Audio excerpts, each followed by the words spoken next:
Hello there, lovely people. It's Alex from Nintendo Live here, and I'm not alone. Oh me, oh my. There's also Mai. Hello. It's gotta be Mai. I had to do that reference. It's gonna be Mai. Yeah, hi. Yes, because we're going to take you through what we consider to be the most exciting games coming to Nintendo Switch and Nintendo Switch 2 in the month of May, in this fine 2026 of ours. As always, this is not an exhaustive list, just what we consider to be the most titillating at the moment. But Mai, what's the first game? Oh, the first game is Mixtape, coming out on the 7th of May on the Nintendo Switch 2. I am genuinely excited about Mixtape. I love an Annapurna game, and this one looks right up my alley. It really looks like an Annapurna game. It really does. Like, they have that kind of vibe. But no, I am really excited. The soundtrack alone sounds fantastic. It's got the likes of The Cure, Joy Division, Iggy Pop, all that jazz. The Cure. Yeah, me too. So I'm really, really excited. For those of you who don't know what the game's about, it's very much a bunch of teenagers before their last day of school forever, and they're kind of living the last day to the best, really, causing shenanigans. But it looks fantastic. Are you excited for it, Alex? Shenanigans. Next up, on the 12th of May, we have Indiana Jones and the Great Circle coming to the Nintendo Switch 2, which I am excited about, don't get me wrong, but I'm a little bit less excited than I was before, and not because it's bad, but because I've already played it. So, how can I be excited about something I've already played? The lucky old sausage that I am. Yeah, it runs really rather well on Switch 2. You know, it's not as good as it's going to be on other platforms, but given the style of game, I think it works perfectly well, to be honest, and visually it's still really quite stunning. I don't know if it's using ray tracing, but blimey, it looks like it might be. Switch 2 can do some ray tracing. I don't know if it's what's going on here, but have you played the original? Have you played the game, Mai? No, I've been really dying to play it, but it's always been really expensive. However, on the Switch 2, it doesn't look like it's a bad price, so yeah. I might just pick it up, and just means I get to play it on the go as well, which would be really exciting. Absolutely. But yeah, I'm very excited. Yeah, it's a great mix of, there's really very little shooting, which is so refreshing. There's a lot of stealth combat, and you're going up and whacking enemies on the back of the head. It works really, really well, and I think it's probably one of the best interpretations of Indiana Jones we've had in a flippin' long time. But that's not a high bar. And next we have up on the 12th of May, Call of the Elder Gods on the Nintendo Switch 2. So I played the original. The original game, Call of the Sea, which was absolutely incredible. Call of the Elder Gods, the sequel, and it brings back the likes of Cissy Jones, who was in the original game. She was in Firewatch, as well as a whole lot of other games. But yeah, this is very much a narrative, puzzle-solving, Lovecraftian game, and I played the demo last night, and oh boy, I am like goosebumps excited about it. This is well up my alley. I love puzzle narrative games because I love the first one, and I'm going to say it, I cried at the end of the first one, so I hope to cry a whole lot more in this one. Yeah, you seem really keen for me to give Call of the Sea a go as well. I've not done it, but it is absolutely my kind of thing, so I'm definitely on Switch as well. So that means I'm actually more likely to play it, because it's easier to just have one console on, isn't it? Moving on to the 14th of May, we have Sektori, and if you know Geometry Wars, and you're looking at the gameplay footage which is going to appear now, this is essentially taking a lot of inspiration from Geometry Wars. I fell in love with Geometry Wars back on Xbox Live Arcade. I never got the second one. I think just money. Isn't that a fun topic? But this looks like, and it's available on Steam already, but it is coming to the Switch 2, which I failed to say. Naughty Alex. But it does look like it's ticking so many of the same boxes, and that is not a bad thing. I love twin stick shooters, and it seems to be doing some interesting stuff with it as well. I'm really keen to finally have a go with it. I say finally have a go with it like I didn't hear about it like last week for the first time, but it feels like an eternity to me. I mean, especially as it was on, you're comparing it to Geometry Wars back on Live Arcade. Oh my goodness. Oh God, I think that's considered retro now. Oh no! Don't say that. I'm just going to go now. On that note, speaking of retro, the next game we have coming up is coming out on the 15th of May is Rugrats Retro Rewind Collection on the Nintendo Switch. When I found out this was coming out, I instantly got so excited because Search for Reptar, I played so much of that on the PS1 back in the day, and my copy is just messed up. So being able to play this on my Switch, it's gonna be so good, along with loads of the other games. Like there's a whole bunch of the Game Boy Color games as well on there, and just massive, lovely retro Rugrats time. I'm so excited, but also not so excited to get absolutely scared in the Nightlight level in Search for Reptar, but I'm a grown up now. Maybe I won't be so scared. Maybe when this sort of came to the fore when we were making this list, I was like, do we need to include this? And Mai was very, very insistent. I've never played any of the games, but who knows? Maybe I'm sure they're delightful. I don't want to downplay anything like that. I remember Rugrats. I remember Rugrats. Then on the 19th of May, coming to Switch and Switch 2, wowzers, both of them. Although admittedly all Switch games come to Switch 2 in a sense. R-Type Dimensions 3, which, if you're a fan of R-Type, you've probably been waiting quite a while for. Yes, this is the remake of R-Type 3, naturally, and I'll be honest, I've not played masses of R-Type, but every time I have, I think we're going back to Xbox Live Arcade. We can't escape it at the moment. It's one of those games where it kind of basically just cemented the genre for so many people. Not everyone, I'm sure. And I can't speak for 3 specifically because I don't believe I've played 3. But R-Type is it's a stone cold classic. I found it incredibly difficult at the time. Have you played any of the games, Mai? I can't say, like, on the top of my head if it was actually R-Type, but I have played a fair amount of shoot 'em ups. I did mention last month with Alana when we were talking about some shmups that were coming up that I've played my fair share. I can't think of which ones I've played, but the way that it's like classic pixel art style really looks kind of like more up my alley. So I am excited to give this a go and kind of relive the glory days of my shmup days.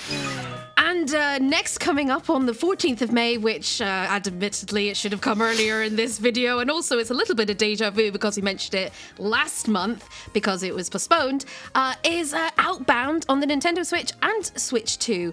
So I am, like I said last month, I am very excited about Outbound. I'm a huge craft survival kind of person, but it is quite nice and refreshing. This isn't in a post-apocalyptic world or anything like that. It's in a utopian Earth, so that's going to be quite nice. Plus, with a bit of multiplayer, going around in your caravan, and I will say again, gives me Raft vibes, but on land because you can build on top of your caravan and do farming and all that kind of stuff. Can you do farming on top of your caravan?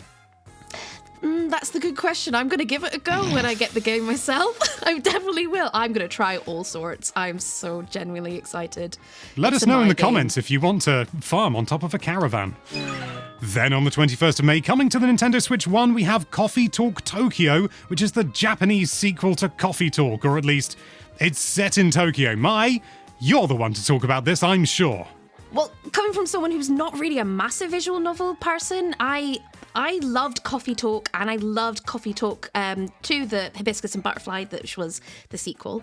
This is the 3rd game in the series, and I am genuinely excited. I'm absolutely terrible at making the coffees and making the drinks and everything, but I am excited to see what kind of drinks I can make in this, and also uncover all the different stories that are for each of your people coming into your establishment, I should probably say. There were some really interesting endings in the other games, so I'm excited to see what Tokyo has in store for it. I want at least one Godzilla character. At least one. I wouldn't be surprised considering that the first 2 games, they've all got fantasy characters. So you have orcs, you have werewolves, you have vampires, you even have an alien that comes in the form of a spacesuit. And all he wants to do is fantasy character.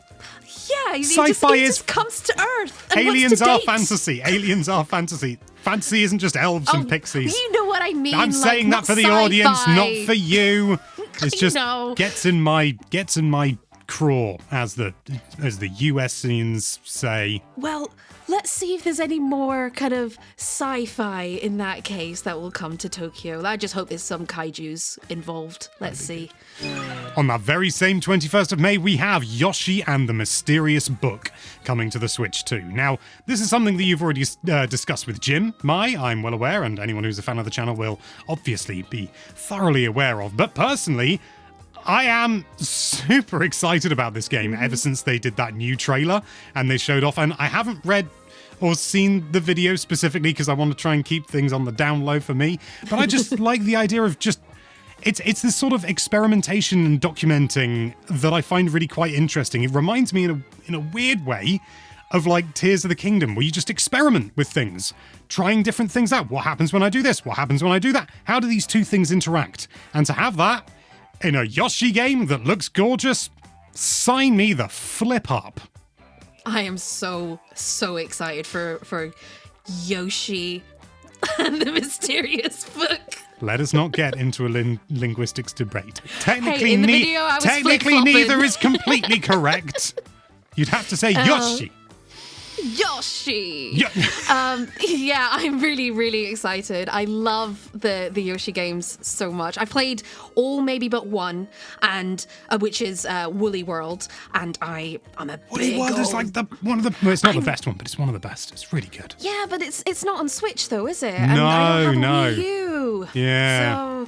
So, hopefully, maybe Nintendo will bring it. Hey, do it just for me, Nintendo, please. You better do it. Next up we have on the 22nd of May, Tales of Arise Beyond the Dawn edition on the Nintendo Switch 2. Now, Alex, have you played many of the Tales of games, or are you a little bit of a... I've played... I'm sure I've played bits and pieces for like reviews and stuff like that, but it's not something that's really at the forefront of my mind every time I keep looking at this, because Arise is in capital letters. I just keep reading it as Tales of Arse, and that just makes me smile. And that's all I have to contribute to this section. I mean, I played a couple of the Tales of games quite a while ago. I played a fair bit of Tales of Vesperia and a lot of Tales of Symphonia, mostly because my friend Matt, if you're watching, hey, he told me so much to play the Tales of games. He loves them. But Tales of Arise came out back in 2020, and I remember seeing the case for it and being like, oh, look, another Tales of game. I should give that a go. And I haven't given it a go yet. So... with it coming to Switch 2, maybe I'll give it another go. It's been a while since I've sunk my teeth into a good JRPG. So I'm pretty excited. Who doesn't love a good JRPG? Yeah. And next up on the 22nd of May, we have Bubsy 4D making their triumphant return to the Switch and Switch 2. Now, you're definitely more of a platformer person than I am. However, I did play the demo. How are you feeling about Bubsy? Well, I've seen several trailers. I haven't played the demo yet because I've been up to my neck in other things. But I'm sure I can't imagine what could possibly go wrong. You know, that's a reference that I'm not sure you'll get. It was like his catchphrase. Oh, Bubsy right, had very okay. few good games. But this does appear to be the exception that proves the rule. Because Bubsy 4D is not being produced by, some small company and it's being churned out or anything like that for, a quick sort of like nostalgia bait or anything like that. It is being made by Fabraz, which, if you know anything about, Demon Tide, anything like that, you'll know that this is going to be an absolute delight of a game. I'm absolutely certain of it. How did you find the demo? So it instantly reminded me of some of the old school games that I would play growing up. I loved the humor of it. There's a move in it called Hairball, which I'm not sure if it's in the other games or anything like that, but you basically just puff up into a ball. I was doing that for most of the level, just going around, rolling around. So much fun. At the speed of sound? At the speed of sound. Got places to go, got to follow your rainbow? On the 28th of May, on the Switch and the Switch 2, we also have a very hardcore game indeed, Bluey's Quest for the Gold Pen. Now, this Don't! is... No, I know. I'm not trying to decry or anything like that. This is an unusual game for us to feature, but we're trying to branch out a bit. I'm a father now. I've got to think about this stuff a bit more, and apparently the previous game was all right. Also, I've heard that it's terrible. It depends who you ask, but, Mai, you played the previous game. What did you think? Oh, yeah. I played Bluey, the video game. I actually really liked it. because it was a bit of a switch your brain off type of game. I know it's marketed for very young children, but this one in particular, you could play 4-player. I don't know if you can do that in Quest of the Gold Pen, but if you can, great, bring all the family in. But I really thought it was very charming. Bluey itself is a wonderful TV show in general, and I think it's really nice that they're bringing out another game. So I will most likely be going to be playing this for some kind of like chilled out, no brain kind of just play kind of video game. Yes, That'll I agree. be me. No brain kind of yes thing. Also on the 28th of May, we have a personal favourite of mine coming out, Stray, on the Switch 2 this time. Yes. Yeah, it's already on the Switch 1, which I never picked up, funny enough. I played it on other platforms, but I love Stray. It was better on other platforms, which isn't surprising. It's amazing that they got it running at all. I mean, I say amazing that they got it running at all, but even so, it was a surprising port. I don't think many people expected it.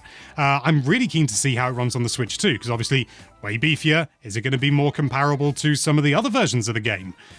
We're just going to have to wait and see, but I'd love an excuse to play the game again. Wouldn't you? Such a lovely game. I mean, I'm a cat woman. I mean, I love dogs as well. Being a cat in a video game, it's a no-brainer. I have to play this. So yes, long story short, I will be replaying this on the Switch 2. I'm excited. Mai's excited. Finally, moving on to the 29th of May, we have Little Nightmares 2 Enhanced Edition coming to the Switch 2. Can I be brutally honest with you, Mai? I thought this was already on Switch 2. I've found Little Nightmares to be a bit of a confusing series, just in terms of the releases themselves, not in terms of the games. Sort of the first game, really, really solid. I really enjoyed it, but I've never played any of the others. So I'd really, I'm pleased that this is coming, but I genuinely thought this was already available. I'm getting a little bit confused, and that might just be a me thing, but I know that this was also developed by the original development team, like Little Nightmares 1, unlike Little Nightmares 3, so I'd love to give this one a go, and if this is enhanced for Switch 2, then enhance my life. My Nintendo life. I mean, I don't really have much to say about Little Nightmares 2 itself because I haven't played it. I have it in my backlog to play, but I like yourself, loved the first game. Played Reanimal recently for the channel, loved it.